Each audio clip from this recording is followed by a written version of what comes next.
Good afternoon, everybody. Welcome to the college swimming edition of NCSA Live.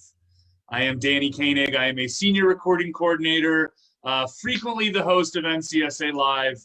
Today we're talking about swimming. I chose to rep the brand, right? I swam at Wisconsin. Finally get to talk about swimming. Today I am joined by Jeff Smith. He is a recruiting coach here and the point person for most of the athletes that we're working with, most of the swimmers, divers, water polo players that are getting guidance from Jeff going through this process. How you doing today, Jeff? I'm doing great, Danny. How about you? Good, doing very well. So interesting topic. You know, we were touching base a little bit about this before. Swimmers in the recruiting process might have it worse out of everybody. And that's just, you got to swim to get better at swimming. So all of our swimmers currently are out of the pool, trying to bridge the gap and stay in shape. But as we know, nothing really replaces swimming. So hoping that we can touch base on that a little bit here today. Yeah, no, absolutely. You know, a lot of times we have a little bit of an advantage being a sport based on times, and it's so easy to evaluate things on that. But it makes it really tough when you can't be in the pool putting up new times. That's for sure. So yeah, especially this time of year. Oh yeah, absolutely. No, so there's a lot of kind of little nuances there that we can certainly talk about and get into some more detail with as we go along here. Yeah, so I did coach collegiately for quite some time. Generally know quite a bit about swimming recruiting in particular, but you're going to be closest to any of this, just kind of working with the athletes on a regular basis here as we talk about COVID and the way that that's affected some of these meets, the taper meets. Mm-hmm. I think biggest group that it's really affecting at this point is the juniors. So love to get your perspective on, what you're seeing across the board in recruiting for swimming, possibly get some tips for our potential college athletes here on the things that they can be doing right now in the recruiting process to kind of help their cause. So I guess number one, let's just address some of the pain points up front with swimming in particular this spring, having the rug pulled out from under them. So what are some of those things that you're seeing? Yeah, absolutely. So I think the biggest thing is that a lot of major championship meets were effectively canceled. There in the month of March. We had some guys that maybe they got high school championship meets in, if those were in February, maybe kind of their initial first run of the championship meet. But a lot of guys I've been talking to, it's like, hey, we're really building up towards whether it's speedo sectionals or if they were going to futures or NCSA championships, that sort of thing. All of those kind of bigger, preserve that general level of fitness, keep that cardio health, up there. Of course, in swimming, the biggest, muscle group that is kind of the underrated one is, you got to build that core.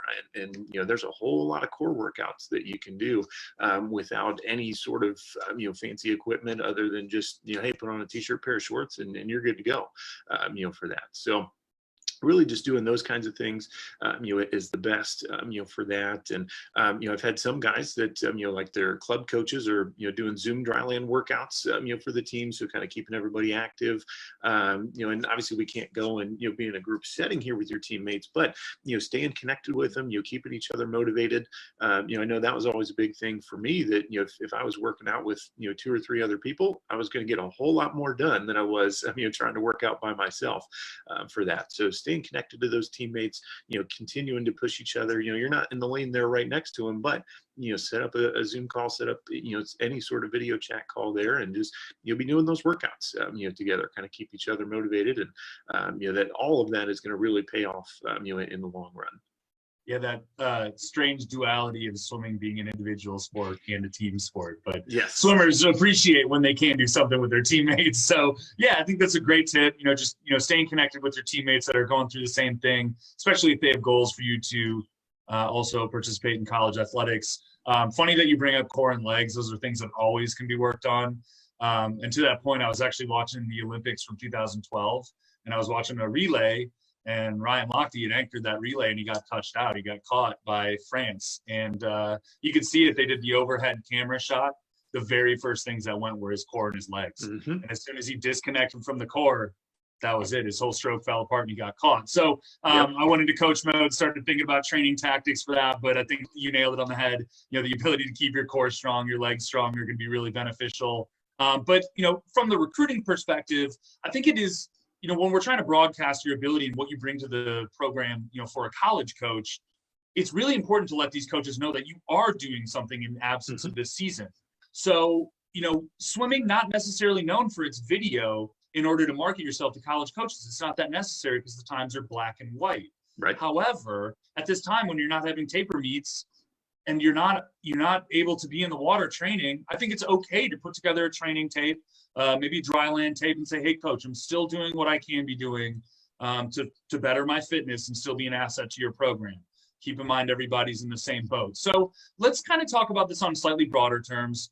I think with the swimming, because it's such a late recruiting cycle, this is the developmental aspect of that, we really tend to focus on the juniors and seniors, but we're still working with 7th, 8th graders and freshmen that are trying to engage in this process here early on. So what are your big recommendations for some of those athletes that you're working with for things that they can focus on now to start helping themselves get acquainted with the process? Yeah, I think on the younger side, I mean, the main thing right now is, hey, let's not push any panic buttons. This is definitely not a time where, you guys are having a direct effect on your recruiting efforts because, as the underclassmen there, I mean, we're not having those direct interactions with the coaches yet. Those coaches aren't necessarily looking at the times all that much yet. So even though you guys are out of the water and kind of in the same boat there, as those older swimmers, it's not going to have that major impact, on the recruiting process, like it could for some of those older guys. So really the big things there, just kind of get started, dipping your toes in the water, so to speak there with those younger kids. It's just, let's really focus on kind of the same thing. You stay in shape as best you can. You still want to be in a position where once you do get back in the water, we're making that progress. We're getting towards those times that coaches do want to see. On the academic standpoint, obviously everybody's in a little bit of upheaval right now. It's transitioning to online schooling and learning from home, just like we're kind of working from home here. So just, really trying to hit the ground running with that as well. Keep those grades strong. That's something that, comes into play, really strong with the recruiting process for swimming is that, not only do you have to have the times to get into, that team, but you got to have the grades, to get into the school, as well. And oftentimes, academic scholarships, are something that's going to. And I think this one's pretty pertinent because they've changed the NCAA rules on recruiting for swimming. And what I mean by that, and even when I was coaching and when I went through it, the official contact period was the latest in the NCAA. It was July 1st after your junior year, which admittedly doesn't leave a lot of time to get to know a student athlete, to run official visits and sign those national letters of intent for November. Now we've seen a shift. So for swimming, the NCAA has allowed college coaches to start reaching out to their top prospects as of June 15th after their sophomore year. So everything's been shoved up over a year. So what I think we're seeing in a lot of cases are kind of that old school mentality, or even if you have parents with kids that went through the recruiting process not that long ago, the recruiting process has changed quite a bit. Can you just talk about that a little bit and what the current landscape is of recruiting and the way coaches are going about it? Yeah, absolutely. So, I mean, with moving up those contact dates, I think the biggest thing that became important is that, you really got to, start getting things in order as a sophomore. You got to know kind of what you're looking for in a school. You got to have ideas at least about, what majors you want to pursue and, general ideas of which schools are going to be some potential good fits for you down the road. Because like you said, that summer right after the sophomore year, that's when that contact can really begin, for that. So it still is a little bit delayed at times, even though those dates have moved up, because most coaches still stick to the old rule for themselves of, hey, we're not really going to talk to you very much until you have the times that we want to see. For our program. So certainly for the elite level athletes, I mean, guys that are already swimming at a futures, a junior nationals level, say as a sophomore there, those guys are definitely seeing that process get moved up a little bit. But for a lot of levels below that, you might start seeing some activity kind of that summer between sophomore and junior year, but things really kind of pick up sort of a crescendo throughout your junior year, as well. And it's a little bit of kind of a slower easing into, that contact process. And, even with those rules being moved up, you're still not necessarily seeing, super early commitments. You're still not seeing like super early scholarship offers getting thrown out there, with that as well. So, those dates have moved up, some of the processes moved up, but I would still, say that just overall as a sport, I mean, swimming is still one of the later overall processes, again, because a lot of it's based on those times and just the natural way that the sport works, while some things have kind of gotten moved up, maybe the initial conversation get moved up. A lot of the more kind of heavy hitting parts of the process are still taking place, significantly later than a lot of other sports.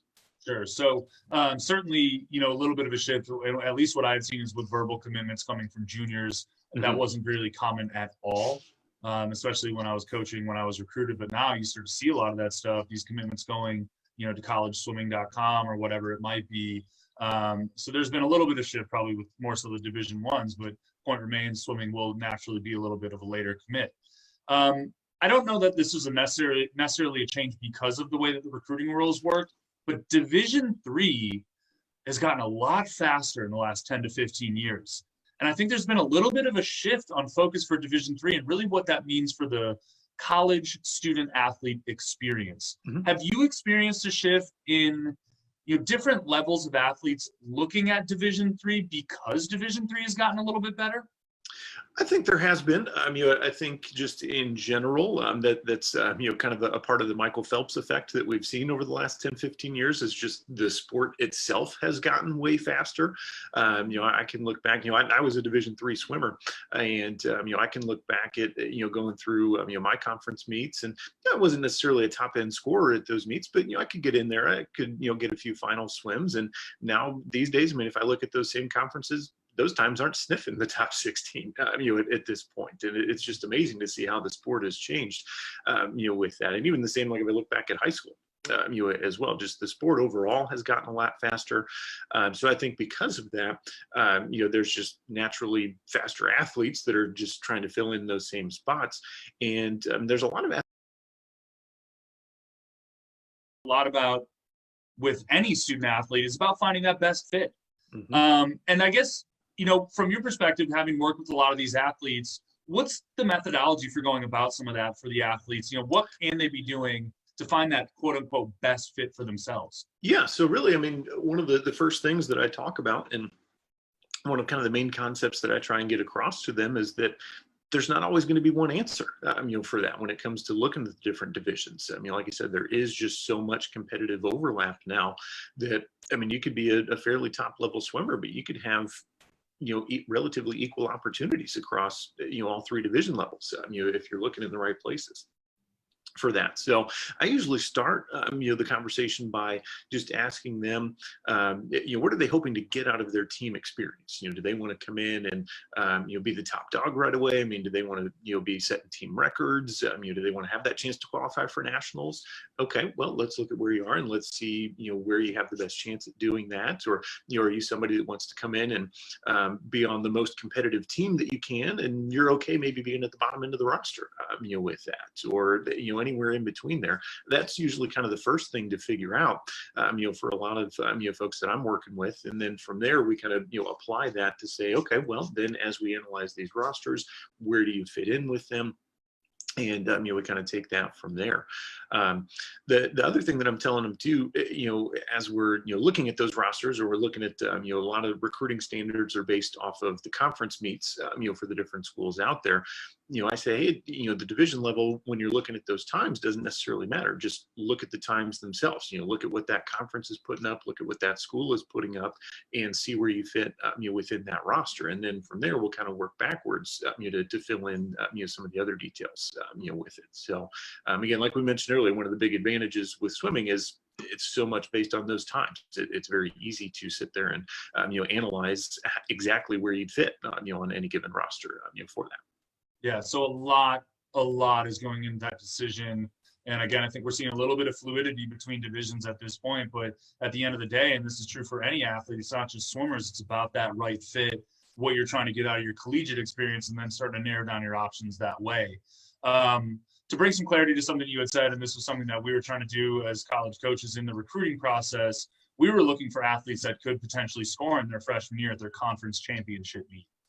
Realistically, very few athletes are invited to NCAA championships, so your season will culminate as a taper meet at that conference championship. So for coaching and through recruiting, we were aiming to find athletes that could score individually in at least 3 events, right? So to bring some context, you get 7 events at your conference championship.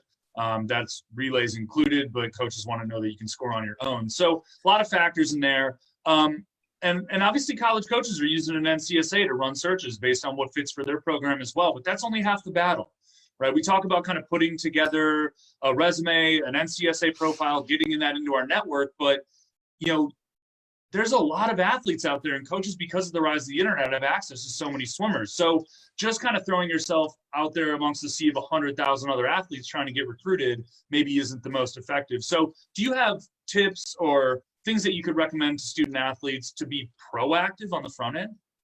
Yeah, absolutely. I mean, that's another conversation I'm having all the time is, yeah, it's great that your information's out there. And yes, in theory, any coach can find it. But, it's not always going to be the coaches that you want to find it. It's not always going to be the schools where you want. So, that's where, I'm always pushing, the students to kind of think about those things in terms of what they're looking for in a school. Okay, let's find the schools that fit that. And then you want to be the one to take the initiative. You want to be the one to take responsibility to start that conversation with those coaches. You want to put your information in front of them in multiple ways. We're sending them your profile. We're going to fill out their questionnaires. You're sending them an email. A lot of times we're repeating the same information throughout there, but it's just multiple ways that you are pinging those coaches and getting your information in front of them, grabbing their attention, and just doing anything we can to start that conversation. Because oftentimes a lot of folks don't necessarily likely you are to get noticed, not just by any coach, but specifically by the coaches at the schools where you want to go to. Definitely. And I cannot emphasize that enough, the importance of student athletes reaching out to college coaches. I spent a lot of time just trying to get athletes interested in what we were doing into our program, reaching out. At times I was sending thousands of emails at a time, right? And again, it was a numbers game. You're casting a wide net, trying to see who does respond to that. So a couple things. Number one, if a coach does reach out, regardless of if you're interested or not sure at that point, just get back to that coach. They just want some kind of correspondence. Second thing, if I was hearing from a student athlete proactively, they had found my program and they could explain why they were interested in my program and wanted to, have a further discussion about what they might bring to the table, you put a little star by that kid's name. So that's a really easy way to get on the radar for a college coach of the programs in which you're interested and really drive those conversations forward. So it really does need to come from the athlete organically. Of course, parents are helping through this process, and to take initiative is something that college coaches are looking for. But in some cases, rare cases, high school student athletes may have a club coach or a high school coach willing to help them. Mm-hmm. And I'm not saying that you should rely on that, but in your experience, Jeff, what are some of those things that a club coach or a high school coach may be willing to do for a student athlete in the recruiting process? Yeah, so I think, a lot of coaches will kind of say, oh yeah, and hey, if you need a recommendation or something, I'm willing to talk to a coach or that sort of thing. It's a little tougher to get, kind of the proactive outreach from those coaches. And a lot of swimmers might, kind of think, hey, yeah, I'll help you in the recruiting process. Oh, to me, that means you're going to reach out to these coaches for me. You as a swimmer want to have that conversation pretty clearly with your coach and know what they are going to be able to do for you and kind of how their role will fit in with what you're doing as well.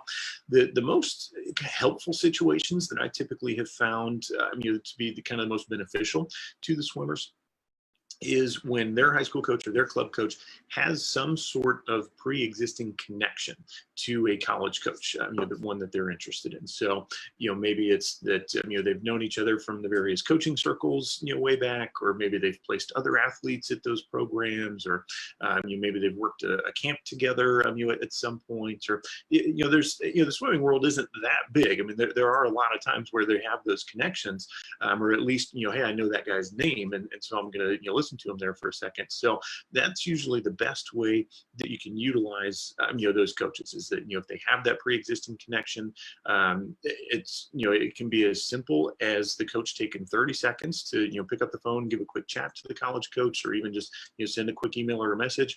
Hey, I've got, Johnny Swimmer here on my team. He's really coming on strong. I think he's going to be a great potential fit for your program. He's going to be reaching out to you here soon. Keep an eye out for him. I think he's one worth, checking out. And just, as a college coach, if I got somebody that I knew, cluing me into a student athlete like that, I'm probably going to be 10 times more likely to open that kid's email, at that point, just because I'm looking for it. I know it's coming. And, I know that there's, that kid, again, is taking some initiative there to, work in different levels of contact, with that. Yeah. Again, not to be relied on. I think if you have somebody that's willing to help you through this process, possibly has some of those connections, because the swimming world is very small, it's a fortunate position to be in. So again, it's about keeping open lines of communication with your high school or club coach. But make no mistake, you're going to have to initiate that contact and put in a lot of the legwork long before you're asking a coach for help. So just to summarize here, and actually I'll give you a little heads up here. I'm hoping that we can do the Olympics in 2021. That's the plan for now. I do want to get some things you're looking forward to for the Olympics, or possibly some predictions. But did just want to recap some of the things that we've talked about, right? Swimming undeniably got slammed with COVID, the inability to be in the water, and a lot of taper meets to get canceled. But at the same time, everybody's in the same boat. There's a lot you can be doing in your training and proving in your training to college coaches that you're continuing to push forward. Doesn't matter if you're a junior, senior, or an 8th grader getting started, there's always something you can be doing in recruiting. And at the end of the day, it's about using a system like NCSA to identify those top schools of interest, get familiar with the recruiting timeline, and take some initiative to push stuff forward. So any swimmers out there that are just getting started here, if you have specific questions or want to start to build a profile or want to connect with me, the email address would be live@ncsaa.edu.